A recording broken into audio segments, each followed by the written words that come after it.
Hey everyone, it's Average Joe's Fantasy Football, and you got Steve here with another mock draft video for you guys. Hopefully, you guys obviously are paying attention. This is a 12-man league, also PPR. So again, that will change some of the running backs that you probably go after, maybe some priority of receivers, things like that.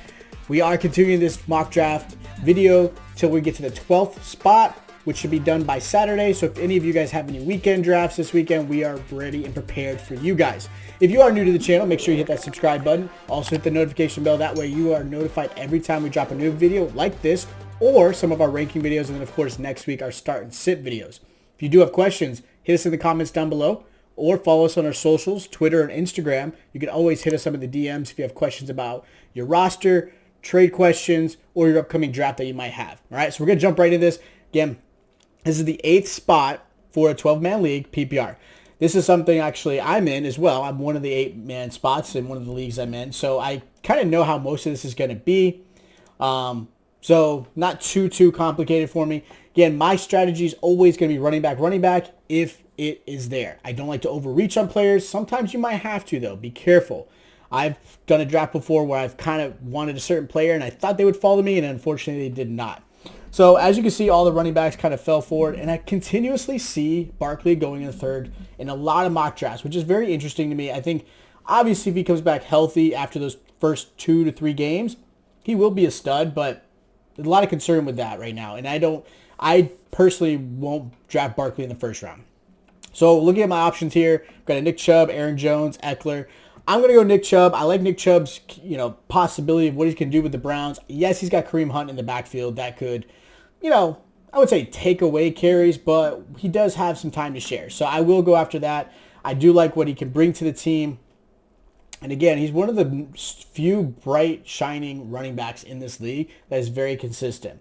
So looking at that, you see the 2-4, you got Patrick Mahomes and Kelsey back-to-back. I would hope to have gotten like an Aaron Jones and Eckler, but I didn't really think they were going to fall down to me. So the second round, for me, it's an easy one. Najee Harris.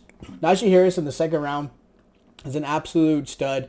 He is expected to be a all-around 3-down back for Steelers who absolutely love the ball. Yes, they passed a little bit more, and I think a lot had to do with the fact that James Conner was injured, and there was a lot of question, about his health and things like that. So for me, I think that's kind of where you see that. So look at all the top receivers dropping here. So you see Mike Evans, you see, Julio Jones, things like that. These guys are a little, for me, it's not in the right spot. I like them. I would probably try to get them in the back end of the 4th round if possible. So for looking at these options, I'm actually going to go running back again. Get a third running back who could be a good backup. Based on matchups, might start. Of course, be a great flex option. If I get an RB1 in my flex, that's an absolute win every single time.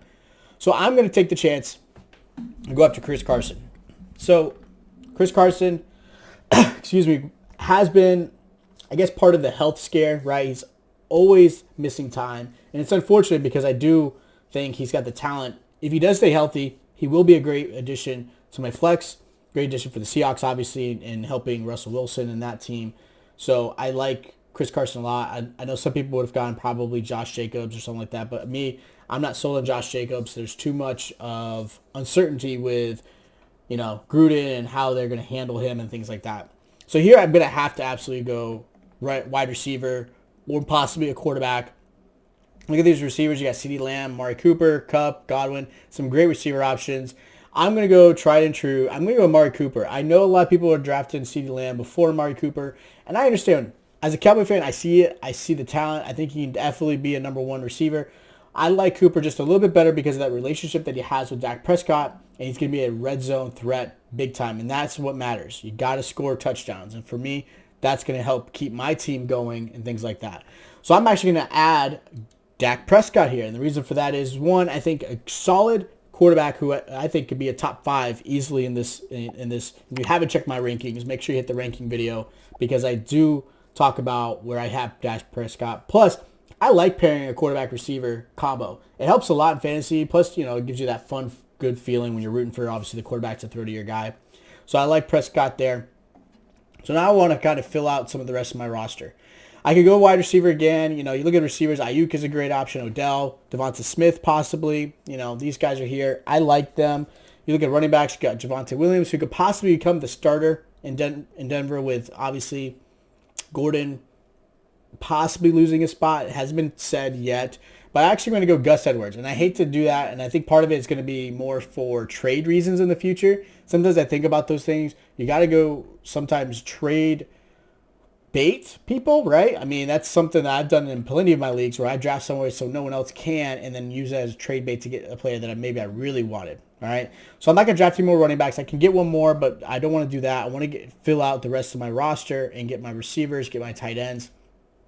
So look at the tight ends, some good options here, but I can get those guys a little bit later, so I'm not going to go that route. I'm going to go wide receiver, and for me, it's going to be Robbie Anderson. I think a lot of people really overlook what Robbie Anderson can bring. He did an amazing job, over 90 catches last year, and he's got his older quarterback, Sam Darnold, back, and that's only going to help him out. And he had a lot of inconsistency. Teddy Bridgewater, as much as he is talented, he does have a lot of inconsistent issues, and that, I think, really showed up last year for the Panthers.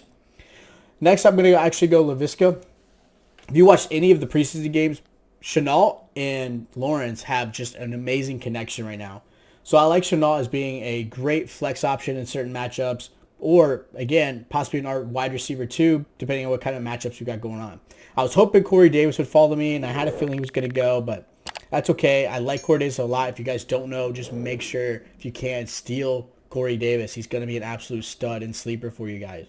So I've got 3 receivers, 4 running backs, quarterback. Got to get a tight end in this particular spot. And I'm really high on Logan Thomas, and I'm glad he's still there. I would have gone Tunyon as a great, red zone option, but you can't stay relevant to last year's position, spots. Like, Tunyon scored a lot. That's not a very consistent thing unless you're certain players. Certain players do that. Tunyon's still very new to the league. There's not enough, I guess you would say, tape to really prove that he can do that over and over. So I like Logan Thomas a little more. Yes, he does deal with the injuries, but he's a little more talented, and I think with Fitzpatrick there, I like Fitzpatrick's, ability to kind of read the offense, and help get Logan Thomas some more action. So I've got about 6 more spots here. Now in these spots, it's all about depth. Again, obviously injuries can happen. Bye weeks you got to fill out, things like that. So I'm going to look at some of the receiver options. Again, I've got 4 running backs, 3 receivers. I look at these guys. I'm going to actually end up going to a Darnell Mooney. Darnell Mooney is going to be a stud with what possibly could be a good quarterback. I'm hoping Justin Fields takes over, which I think will help that offense a lot. But with Andy Dalton, I still think there might be some potential with Darnell Mooney. He's too talented on that offense to, not go after, right?